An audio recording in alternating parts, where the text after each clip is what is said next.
अस्सलाम वालेकुम, welcome to my channel. कैसे हैं आप सब? उम्मीद करता हूँ आप सब ठीक होंगे और खैर खैरियत से होंगे।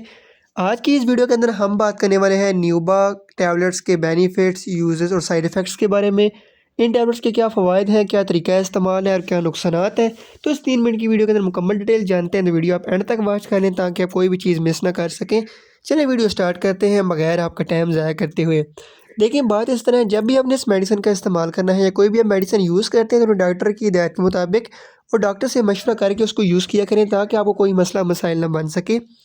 चलें दोस्तों, वीडियो में आगे बढ़ते हैं बगैर आपका टाइम ज़ाया करते हुए। जहाँ तक न्यूबा टैबलेट्स के बेनिफिट्स की बात की जाए तो इसको इस्तेमाल करवाया जाता है इरेक्टाइल डिसफंक्शन में, यानी कि इस मेडिसिन का जो इस्तेमाल करवाया जाता है वो मर्दाना कमज़ोरी को ख़त्म करने के लिए इन टैबलेट्स का इस्तेमाल डॉक्टर करवाते हैं। जिन लोगों में मर्दाना कमज़ोरी होती है, उनको टाइमिंग के इश्यूज़ होते हैं, ठीक है, उनको इरेक्शन नहीं हो रही होती, जिनकी टाइमिंग बहुत ज़्यादा कम होती है, उन पेशेंट्स के अंदर डॉक्टर न्यूबा टैबलेट्स का इस्तेमाल करवाते हैं। सेकंड नंबर पे जिन लोगों के अंदर जो इरेक्शन होती है वो बहुत वीक होती है, या जिनकी इरेक्शन जो है उसका टाइम बहुत पीरियड कम होता है, या जिन लोगों के जो है वो पैन के अंदर ढीलापन रहता है, उनका पैन सख्ती नहीं पकड़ पाता, अगर सख्ती पकड़ भी ले तो उसमें जो है वो टाइमिंग के बहुत ज़्यादा इश्यूज़ होते हैं, जिसकी वजह से वो अपने पार्टनर को भी सेटिस्फाइड नहीं कर पाते और उनको शर्मिंदगी का सामना करना पड़ता है। तो इन पेशेंट्स के अंदर डॉक्टर इस मेडिसिन का इस्तेमाल करवा सकते हैं। सेकंड नंबर पे जिनको कतरे आते हैं, जिन पेशेंट्स को जिसकी वजह से उनको नमाज़ पढ़ने में भी मसला होता है, तो उन पेशेंट के अंदर भी डॉक्टर इस मेडिसिन का इस्तेमाल करवाते हैं। बेसिकली मर्दाना कमज़ोरी ख़त्म करने के लिए, टाइमिंग को इंक्रीज़ करने के लिए और जिन लोगों के पैन के अंदर ढीलापन रहता है उनमें सख्ती पैदा करने के लिए इस मेडिसिन का इस्तेमाल ज़्यादातर करवाया जाता है। ये हो गए इस मेडिसिन के बेनिफिट्स। अब हम बात करते हैं इसके यूजेज़, हाउ टू यूज़, के मतलब इसके तरीका इस्तेमाल क्या है और इस मेडिसिन के नुकसानात क्या हैं। वो बताने से पहले यार आपसे रिक्वेस्ट है कि अभी तक आपने अगर चैनल नहीं सब्सक्राइब किया हो तो वो कर लें, ताकि मेरी आने वाली जो वीडियोज़ हैं इन मेडिसिन के मुतालिक आप तक पहुँच सकें। मुझे पता है आपने सब्सक्राइब क्यों नहीं किया हुआ, तो ये रेकमेंड थोड़ा लगना, चैनल लाजमी सब्सक्राइब कर दो। चलिए अब हम बात करते हैं इस मेडिसिन के तरीके इस्तेमाल के बारे में।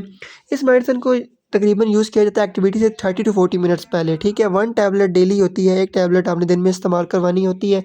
30 टू 40 मिनट जो है वो एक्टिविटी से पहले इसको यूज़ किया जाता है और खाना खाने के बाद इस मेडिसिन को यूज़ किया जाता है। ये हो गया इस मेडिसिन के तरीके इस्तेमाल। अब हम बात करते हैं इस मेडिसिन के साइड इफ़ेक्ट्स के बारे में कि इससे आपको नुकसानात क्या हो सकते हैं। देखिए भाई, बात इस तरह, कोई भी मेडिसिन है उसके कुछ ना कुछ कॉमन साइड इफ़ेक्ट्स होते हैं, इसी तरह इसके भी हैं, ठीक है। इस मेडिसिन को अगर आप ज़्यादा यूज़ करते हैं या गलत इस्तेमाल करते हैं तो उसकी वजह से आपको साइड इफ़ेक्ट्स हो सकते हैं, जिनमें आपको सर दर्द हो सकता है, आपको एक्टिविटी के बाद 1-2 दिन तक ऐसे चक्कर से आ सकते हैं, सुस्ती हो सकती है, और जो इसके मेजर साइड इफ़ेक्ट्स हैं वो आपको, अगर बहुत ज़्यादा लॉन्ग टाइम इसको आप यूज़ करते हैं तो आपके गुर्दों पे इफ़ेक्ट कर सकती है। और हाई ब्लड प्रेशर के जो अमराज़ हैं, जिनको किडनी का प्रॉब्लम है, वो डॉक्टर की हिदायत के मुताबिक डॉक्टर से लाज़मी मशवरा करके इस मेडिसिन को यूज़ करें ताकि उनका ब्लड प्रेशर ना इंक्रीज़ हो सके। जो हार्ट पेशेंट है वो भी इसको यूज़ करने से पहले डॉक्टर से लाज़मी मशवरा कर लें। ये थी इस वीडियो की मुकम्मल डिटेल। अगर आपको वीडियो पसंद आई तो वीडियो को लाइक कर दें ताकि मेरी आने वाली वीडियोज़ आप तक ईज़िली पहुँच सकें। इंशाल्लाह मिलते हैं अगली वीडियो के अंदर। इतनी देर अपना ख्याल रखिएगा, चैनल को सब्सक्राइब करना ना भूलिएगा। अल्लाह हाफ़िज़, थैंक्स फॉर वॉचिंग।